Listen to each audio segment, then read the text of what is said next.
Leo tuko eneo hili la Igawa, sehemu ya mpakani na checkpoint ya polisi ya mpakani kati ya mpaka wa mkoa wa Mbeya na mkoa wa Njombe.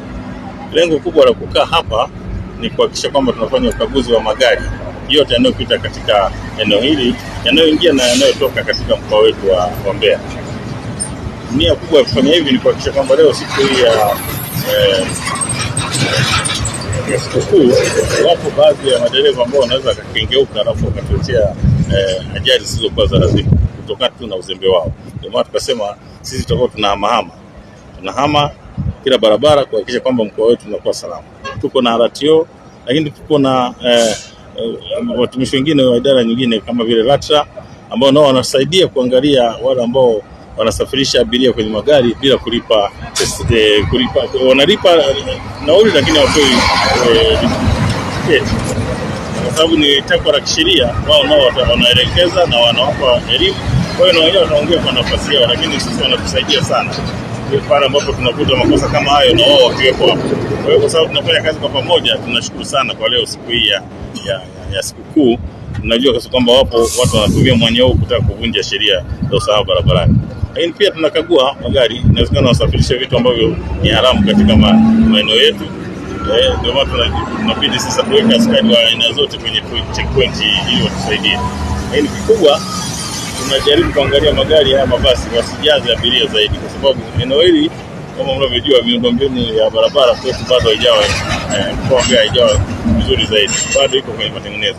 Lakini kwenye eneo hili kuendelea kwenda mkoa wa Njombe barabara iko vizuri. Kwa hiyo ndio maana tunawapa elimu wasijaze, lakini pia magari kama ni mabovu pia tunao vehicle inspectors hapo wanakagua kuhakikisha kwamba kama gari bovu wanaliweka pembeni. Magari unayoona yaliyosimama hapo ni mabovu, yameelekezwa kwanza warekebishe mifumo ya breki, kwa sababu kuna milima na miteremko isije kaleta ajali zisizokuwa za lazima. Naitwa Injinia Shabani Mdende, ni afisa mfawidhi wa LATRA mkoa wa Mbeya.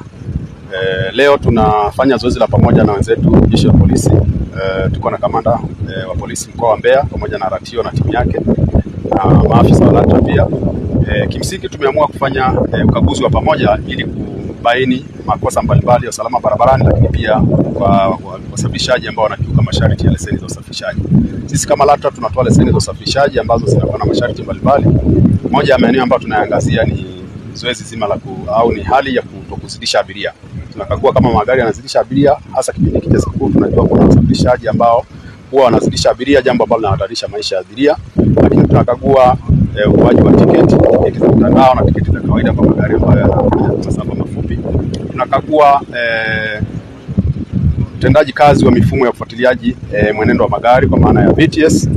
Tunakagua kama madereva wamesajiliwa, lakini pia vile tunakagua kuona kwamba kama magari yana leseni yana madeni mbalimbali, pia tunaweza kuchukua hatua. Kwa jumla zoezi letu ni zuri na linalenga kuhakikisha kwamba abiria wanaosafiri katika kipindi cha sikukuu wanasafiri katika mazingira salama, hawatazidishiwa nauli, lakini vile kutoa elimu pia kwa abiria kujua haki zao wanapokuwa wanasafiri na vyombo hivyo, ikiwa ni pamoja na kupewa tiketi na kutozwa nauli ambayo ni elekezi. Lakini wito mwingine tunatoa kwa abiria kuhakikisha kwamba wanatoa taarifa kwa mamlaka, kwa jeshi la polisi, lakini kwetu sisi LATRA pale ambapo wametendewa ndivyo sivyo kulingana na safari wanazozifanya. Mathalani wakisafiri wasipopewa tiketi, wapaze sauti ili waweze kupewa tiketi. Magari yakiharibika watoe taarifa ili tuweze kutoa usaidizi, na kama kuna changamoto yoyote inayohusiana na usafiri wa barabarani basi waweze kutoa taarifa ili tuweze kutoa msaada kwao.